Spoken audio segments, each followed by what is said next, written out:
কোচবিহার থেকে পাকচর সন্দেহে ধরা হয়েছে ৩ জনকে। সেই মামলায় গ্রেফতার আরও একজন। দিল্লি থেকে প্রদীপ্ত বসু নামে এক ব্যক্তিকে গ্রেফতার করেছে এসটিএফ। ধৃতকে ট্রানজিট রিমান্ডে আনা হলো কোচবিহারে। জেরার সময় পাকচর সন্দেহে ধৃতদের সঙ্গে প্রদীপ্ত বসুর যোগাযোগের বিষয়টি সামনে আসে বলে এসটিএফ এর দাবি। ভারতীয় সিম কার্ড দিয়ে পাক নাগরিকদের হোয়াটসঅ্যাপ অ্যাকাউন্ট অ্যাক্টিভেট করা হয়েছে বলে অভিযোগ। জাল ভারতীয় নোট এবং অন্যান্য জাল মুদ্রা সংক্রান্ত কারবারের সঙ্গে প্রদীপ্ত বসুর যোগ রয়েছে কিনা খতিয়ে দেখা হচ্ছে। বর্তমানে বাংলাদেশের বিভিন্ন জেলে বন্দী কয়েকজন ব্যক্তির সঙ্গে প্রদীপ্ত বসুর যোগাযোগ ছিল বলে এসটিএফ এর দাবি।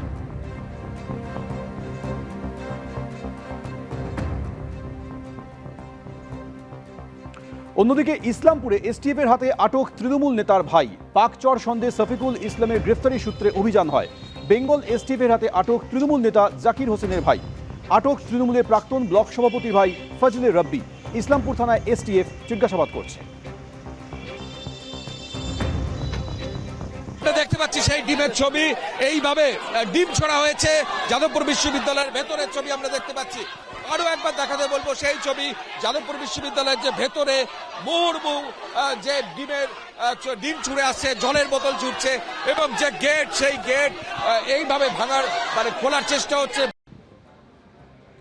সারারাত তাণ্ডব চলবে। গতকাল রাতে কেপিসি হাসপাতালে আহতদের দেখতে গিয়ে এই হুঁশিয়ারি দিয়েছিলেন যাদবপুরের বিজেপি বিধায়ক সর্বরী মুখোপাধ্যায়। পাল্টা প্রতিক্রিয়া দিয়েছেন সৃজন ভট্টাচার্য।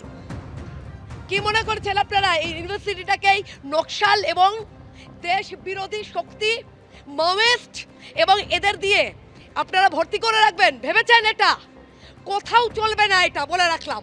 আমি সৃজন ভট্টাচার্যকে বলছি, অলিভ দাস, রহমান মল্লিক, অনির্বাণ, সাগ্নিক সরকার, এদেরকে যদি 1 ঘন্টার মধ্যে যাদবপুর থানায় সারেন্ডার না করান, সৃজন আপনাকে বললাম আমি কিন্তু যেখানে লুকিয়ে আছে সেখান থেকে টেনে বার করব।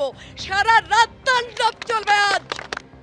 ইঞ্জিনিয়ারিং ফ্যাকাল্টির কিছু ছাত্র তারা নিজেদের মধ্যে সভা করছিল, সেখানে এবিভিপির গুন্ডারা ঢুকে পড়ে প্রভোকেশন তৈরি করার চেষ্টা করে, অশান্তি তৈরি করার চেষ্টা করে। দুই পক্ষের মধ্যে বচসা হয়, এখানে এসএফআই কোথাও ছিল না। যাই হোক, ছাত্রদের মধ্যে বচসা অনেক সময় হয়ে থাকে। তারপর শুনছি বিজেপির গুন্ডারা নাকি ঢুকে পড়েছে এবং তারা গিয়ে নাকি ভাঙচুর চালাচ্ছে ক্যাম্পাসের ভিতরে। আরও হাস্যকর হলো, যাদবপুরের বিধায়িকা তিনি হঠাৎ চোরের মায়ের বড় গলার মতো করে যারা গুন্ডামি করলো তাদের প্রোটেক্ট করার জন্য কোথায় গিয়ে জানি দেখছি মিডিয়ার সামনে সুজন চক্রবর্তী বা আমার নাম করে চিৎকার চেঁচামেচি করছে। আরে এত ভয় কিসের গণতান্ত্রিক প্রক্রিয়ায়? যদি এত অপছন্দ হয় যাদবপুরকে, ছাত্র ভোট ঘোষণা করুন না। এই মাঝরাত্রিরে গুন্ডামি করার দরকার কি এত? এগুলো আসলে আপনারা যাদবপুর চত্বরে অস্থিরতা তৈরি করার চেষ্টা করছেন।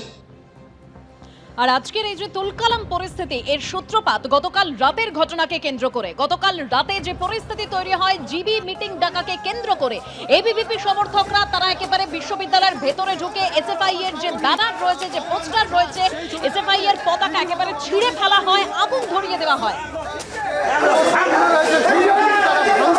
বামপন্থী ছাত্র সংগঠনের তরফ থেকে, এবং তারপর কিন্তু সেখানে এবিভিপির সমর্থকরা যান এবং তারা কিন্তু এর প্রতিবাদ করেন এবং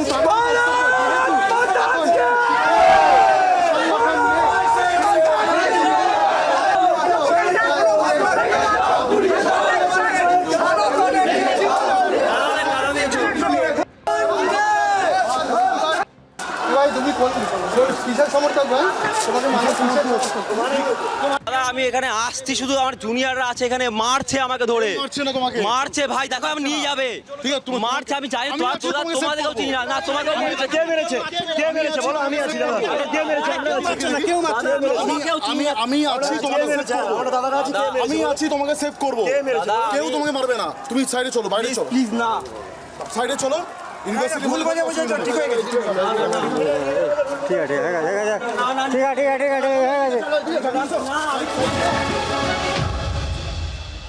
গতকাল ক্যাম্পাসে যারা ছিল তাদের সাথে এবিভিপির কোনো সম্পর্ক নেই এবং এবিভিপির কেউ ক্যাম্পাসের ভিতর ছিল না। যারা হামলা করেছে বলে আমরা দেখতে পেয়েছি তারা স্বতঃস্ফূর্ত নাগরিক ছিল, তাদের সাথে এবিভিপির কোনো যোগাযোগ নেই।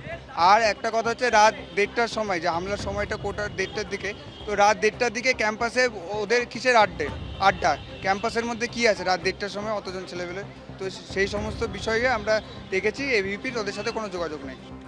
শিক্ষাক্ষেত্রে গুন্ডামি, কোথায় যাদবপুর বিশ্ববিদ্যালয়ের নিরাপত্তা? গতকালের ঘটনা নিয়ে সরব উপাচার্য।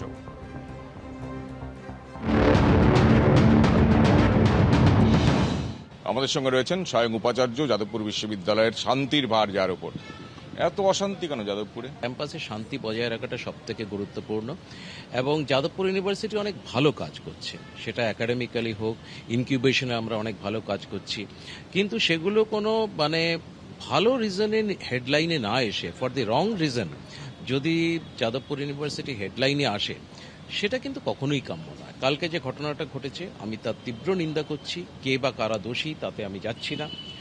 তো সেটা হচ্ছে বেসিক্যালি এনকোয়ারি কমিটি আমরা যখন করব তারা সেটা দেখবে। করছেন সেটা আমার ইচ্ছা আছে একটা এনকোয়ারি কমিটি করা, তারা সেটা দেখবেন।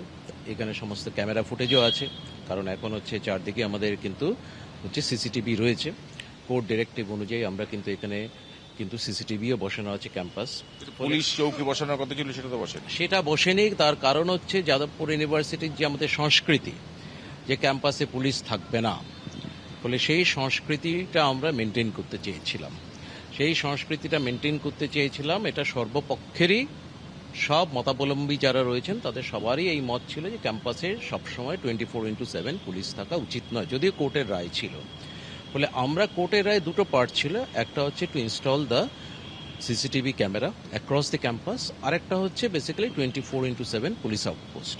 আমরা ফার্স্ট পার্টটা করেছি। আমরা কিন্তু এখানে কিন্তু সর্বত্র কিন্তু এখন সিসি ক্যামেরা কিন্তু রয়েছে, কিন্তু আমরা পুলিশ আউটপোস্টটা করিনি। আমরা তার রিজনিংটাও দিয়েছিলাম কোর্টে যে এই কারণে আমরা করছি না, কারণ আমরা এটা মনে করি যে ক্যাম্পাসে সবসময় পুলিশ থাকা বাঞ্ছনীয়। কালকে থাকলে এই সমস্যা মেটানো যেত, হয়তো সেটা ভালো হতো, হয়তো সেটা খারাপ হতো। এখন সেটা এক্স্যাক্টলি বলাটা খুব মুশকিল যে কি হতো আর কি, সেটা এক্স্যাক্টলি কি হলে কি হতো সেটা তো আর এখন বলা সম্ভব না। তবে হয়তো হ্যাঁ, পুলিশ থাকলে হয়তো নিশ্চয়ই ভালো হতো। গতকাল যে ঘটনা ঘটলো দেখলাম, হাতে লাঠি নিয়ে ভাঙচুর, পতাকা পোড়ানো, তারপর দু দলের মধ্যে বচসা, সংঘর্ষ, কেউ হাসপাতালে ভর্তি হচ্ছে, এইটা হচ্ছে কেন বারবার? দেখুন, এখানে আমরা আগেও বলেছি যে আমাদের ডিফারেন্ট আইডিওলজি সবসময় থাকে, পলিটিক্যাল আইডিওলজি। কালকে যে ঘটনাটা ঘটেছে এটা অতিরিক্ত এটা কোনো দিকেই কোনো চেক পয়েন্ট ছিল না আমার অ্যাপারেন্টলি মনে হয়েছে। তবে ঘটনাটা মূল দোষী কারা, কে ঘটনাটা শুরু করেছে, কাদের প্রভোকেশনে হয়েছে, এই গোটা ঘটনাটাই হচ্ছে এনকোয়ারি করলে জানা যাবে। কিন্তু ধরুন রাজ্য ইয়েতে যারা পুলিশের সেনাবাহিনীর অবসরপ্রাপ্তরা তারা এখানে আছেন এবং তারা গেটে আছেন, তারপরও রাতের যাদবপুর বিশ্ববিদ্যালয়ের নিরাপত্তা কোথায়, বা ছাত্রছাত্রী যারা আছেন তাদের নিরাপত্তা কোথায়? নিরাপত্তাটাকে আমি টপমোস্ট প্রায়োরিটি দেব এবং তার জন্য যদি ক্যাম্পাসে যদি 24/7 পুলিশ আউটপোস্ট করতে হয় তাহলে নিশ্চয়ই সেটা থাকবে।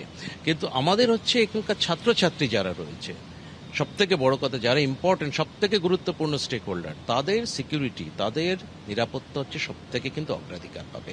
আজকে এই যে ভারতীয় ন্যায় সংহিতার প্রতিটি ক্লজ যাদবপুর ইউনিভার্সিটির ক্ষেত্রেও কিন্তু অ্যাপ্লিকেবল। যাদবপুর ইউনিভার্সিটি আইনের ঊর্ধ্বে নয়, ফলে এখানে যারা থাকবে তাদেরকে সবাইকেই কিন্তু আইন শৃঙ্খলা মেনে কিন্তু চলতে হবে। এই ব্যাপারে আমার এটা কিন্তু একদম স্ট্রিক্ট, এটা আমার একটা ওপিনিয়ন রয়েছে। উচ্চ পর্যায়ের আমরা একটা বেসিক্যালি এনকোয়ারি কমিটি করব, আমার ইচ্ছে আছে, এবং সেই এনকোয়ারি কমিটি নিজেরা অ্যাকচুয়ালি তদন্ত করে, এবং আমাদের এখানে হচ্ছে সিসিটিভি ফুটেজ রয়েছে, সমস্ত দেখে তারা সিদ্ধান্ত নেবে। সরকারকে বা রাজভবনে আচার্যকে জানিয়েছেন বিষয়? এখনো কিছু জানানো হয়নি, অফিসিয়ালি কিছু জানাইনি। নিশ্চয়ই জানাবো, দেখা যাক, সেটা আচার্যকেও জানাতে পারি, সরকারকেও জানাতে পারি। যে ঘটনাটা ঘটেছে একটা তো রিপোর্ট অন্তত পাঠানো উচিত। এবিপি আনন্দ, এগিয়ে থাকে, এগিয়ে রাখে।